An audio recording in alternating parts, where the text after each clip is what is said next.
Assalamualaikum warahmatullahi wabarakatuh. Alhamdulillahirrabbilalamin. Wabihi nasta'inu ala umuri dunia wa din. Wassalatu wassalamu ala asrafil anbiya'i wal mursalin wa ala alihi wa sahbihi ajma'in. Sahabatku, teman-temanku yang dirahmati Allah Subhanahu wa taala, alhamdulillah, puji syukur kita telah diberikan kesehatan jasmani dan rohani sehingga kita bisa menjalankan aktivitas dengan lancar. Bagi yang masih sakit saya doakan semoga lekas sembuh. Yang lagi susah saya doakan semoga lancar semua usahanya. Baik, di sini saya akan membacakan dampak halal dan haramnya harta bagi kehidupan seorang umat. Baik, kita langsung saja. Dampak halal dan haramnya harta bagi kehidupan seorang umat. Dalam Islam, mencari harta atau mencari nafkah untuk menghidupi keluarga merupakan suatu kewajiban. Bagi seorang kepala keluarga, mencari nafkah untuk keluarga merupakan salah satu jalan jihad bila dilakukan sesuai dengan syariat Nabi Muhammad SAW. Dalam Islam, Allah melalui Rasul-Nya memerintahkan untuk selalu mencari harta yang halal dan dengan cara yang sesuai perintahnya. Tujuannya tidak lain karena mengharap ridha Allah Subhanahu wa taala, sehingga apa yang kita peroleh menjadi berkah buat kita dan juga keluarga. Berikut ini adalah beberapa dampak harta halal dan haram bagi kehidupan seorang muslim. Pertama, harta halal mendorong beramal salih. Berkaitan dengan harta yang halal, Allah Subhanahu wa taala berfirman dalam surat Al-Mu'minun ayat 51. Bismillahirrahmanirrahim. Ya ayyuhar rasulu kulu minat thayyibati wa'malu shalihan inni bima ta'maluna alim. Wahai para rasul, makanlah dari makanan yang baik-baik dan kerjakanlah kebajikan, sungguh aku maha mengetahui apa yang kamu kerjakan. Surat Al-Mu'minun ayat 51. Berkaitan dengan perintah ini, Imam Ibnu Katsir menjelaskan bahwa Allah Subhanahu wa taala memerintahkan kepada seluruh rasul untuk memakan makanan yang halal dan melakukan amal saleh. Dua perintah yang disandingkan ini mengisyaratkan bahwa dengan memakan makanan yang halal dapat membangkitkan seseorang untuk senantiasa beramal saleh, dan mereka para rasul yang diutus Allah Subhanahu wa taala benar-benar telah mentaati perintah ini.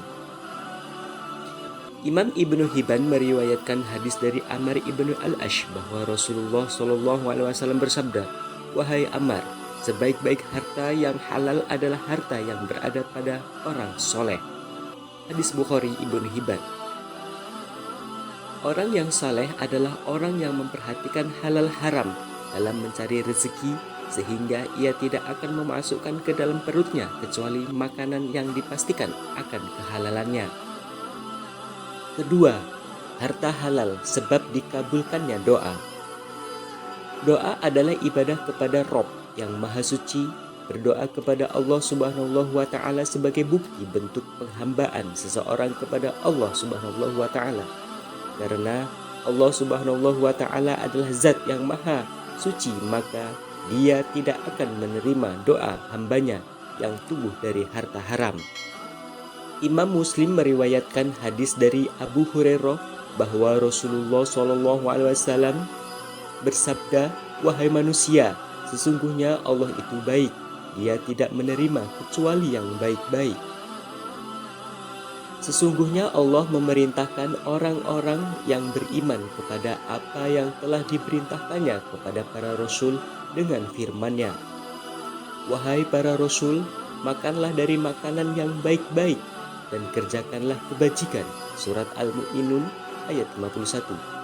Dan firman-Nya, "Hai orang-orang yang beriman, makanlah di antara rezeki yang baik-baik yang kami berikan kepadamu." Surat Al-Baqarah 172. Kemudian beliau menyebutkan orang yang melakukan perjalanan panjang, berambut acak-acakan dan warna kulitnya berubah. Ia mengangkat kedua tangannya ke langit dengan mengatakan, "Wahai Rob, wahai Rob," sementara makanannya haram. minumannya haram, pakaiannya haram, dan diberi makanan dengan sesuatu yang haram, maka bagaimana mungkin doanya dikabulkan? Hadis Bukhari Muslim. Imam Ibnu Daqiq Al-Id menjelaskan bahwa di dalam hadis tersebut terdapat anjuran untuk berinfak dari yang halal dan melarang berinfak dari yang tidak halal, dan apa-apa yang dimakan, diminum, dan yang dipakai selayaknya dari yang halal dan bersih, tidak ada subhat di dalamnya. Barang siapa yang ingin berdoa, hendaklah terlebih dahulu memperhatikan urusan tersebut dari urusan yang lainnya. Syekh Muhammad Ibn Shalih Al-Utsaimin menjelaskan bahwa hadis ini merupakan peringatan keras dari memakan barang haram, karena memakan barang haram menjadi salah satu penghalang doa terkabul meski sebab-sebab terkabulnya doa terpenuhi. Berdasarkan sabda Nabi, dari mana doanya bisa dikabulkan karenanya, di samping itu memakan barang haram akan menghalangi seseorang untuk menunaikan kewajiban agama, karena tubuhnya diberi makanan yang rusak, dan orang yang memakan makanan yang rusak tentu akan berimbas pada tubuhnya. Ketiga, harta halal adalah obat penawar. Harta yang halal adalah makanan yang bisa menjadi obat penawar, tidak memberi mudarat pada jasmani dan ruhani, dan pastinya menjaga diri dari ancaman api neraka. Allah Subhanahu wa ta'ala berfirman, Bismillahirrahmanirrahim, wa atun nasaa sadaqatihinna nihlatan fa in tibna lakum an syai'in minhu nafsan fakuluhu hani'an mari'a. Berikanlah oleh kalian mahar kepada wanita yang kamu nikahi sebagai pemberian dengan penuh kerelaan. Kemudian, jika mereka menyerahkan kepada kalian sebagian dari mahar itu dengan senang hati, maka makanlah, ambillah pemberian itu sebagai makanan yang baik, lagi baik akibatnya. Surat An-Nisa ayat 4. Imam Ibnu Jarir Al-Tabari menafsirkan akhir ayat di atas dengan berkata, makna firman Allah, maka makanlah pemberian itu niscaya menjadi obat yang menawarkan. Imam Al-Qurtubi menukilkan dari sebagian ulama tafsir bahwa maksud firman Allah Subhanahu wa ta'ala al-hani ialah yang baik, lagi enak dimakan dan tidak memiliki efek negatif, sedangkan al-mar'i ialah yang tidak menimbulkan efek samping pasca dimakan, mudah dicerna dan tidak menimbulkan penyakit atau gangguan. Ketika memakan harta halal memberikan efek manfaat yang besar, maka memakan dari harta yang haram pun akan memberi efek mudarat yang besar pula, yaitu menyebab ibadah dan doa yang tertolak, membahayakan tubuh, dan sebab masuk neraka.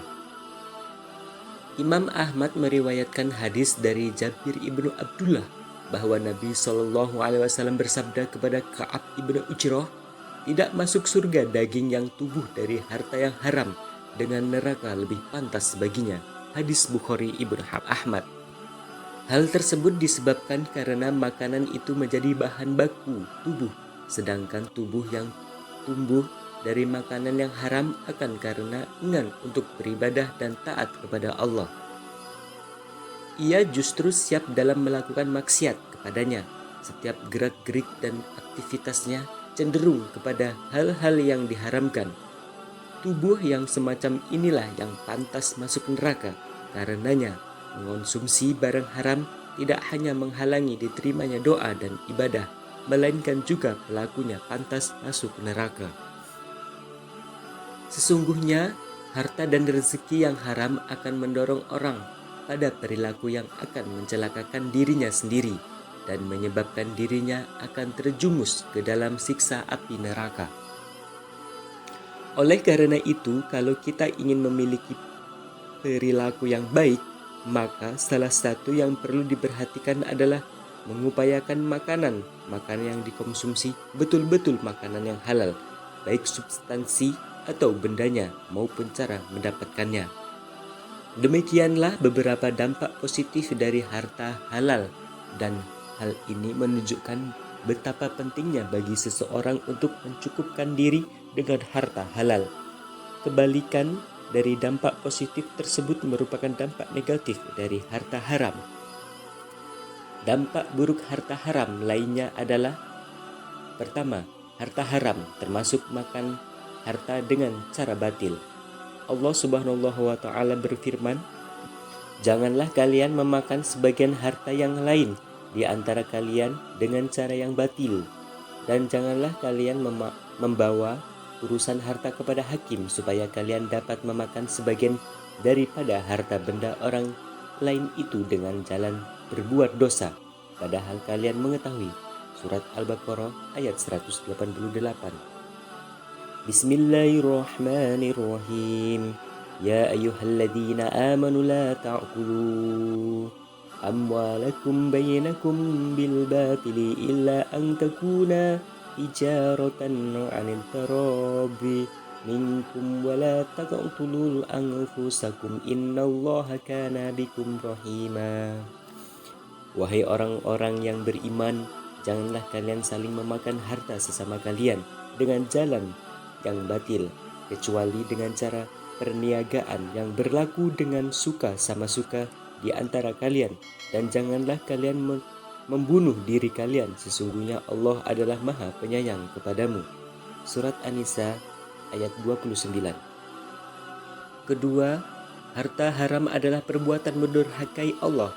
Allah Subhanahu wa taala berfirman, Bismillahirrahmanirrahim. Ya ayuhan nasu kulu mimma fil ardi halalan thayyiban wa la tattabi'u khutuwati syaitan innahu lakum aduwwun mubin. Innama ya'murukum bisu'i wal fahsya'i wa an taqulu 'alallahi ma la ta'lamun. Wahai sekalian manusia, makanlah yang halal lagi baik dari apa yang terdapat di bumi, dan janganlah kamu mengikuti langkah-langkah syaitan, karena sesungguhnya syaitan itu adalah musuh yang nyata bagimu. Sesungguhnya syaitan itu hanyalah menyuruh kamu berbuat jahat dan keji dan mengatakan terhadap Allah apa yang tidak kamu ketahui. Surat Al-Baqarah 168-189. Ketiga, harta haram adalah penyebab kehinaan.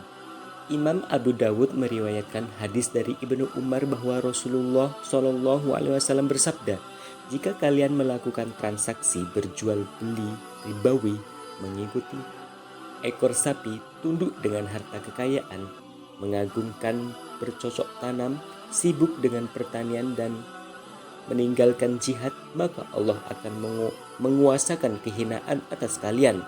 Allah tidak akan mencabutnya dari kalian hingga kalian kembali kepada agama kalian. Hadis Bukhari Ibnu Dawud.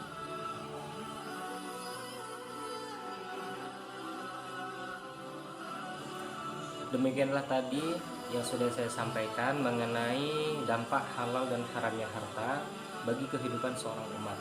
Mudah-mudahan bermanfaat, khususnya untuk saya pribadi, untuk teman-teman semua. Jika benar itu dari Allah Subhanahu wa taala, jika salah itu dari saya akhiri. Wassalamualaikum warahmatullahi wabarakatuh.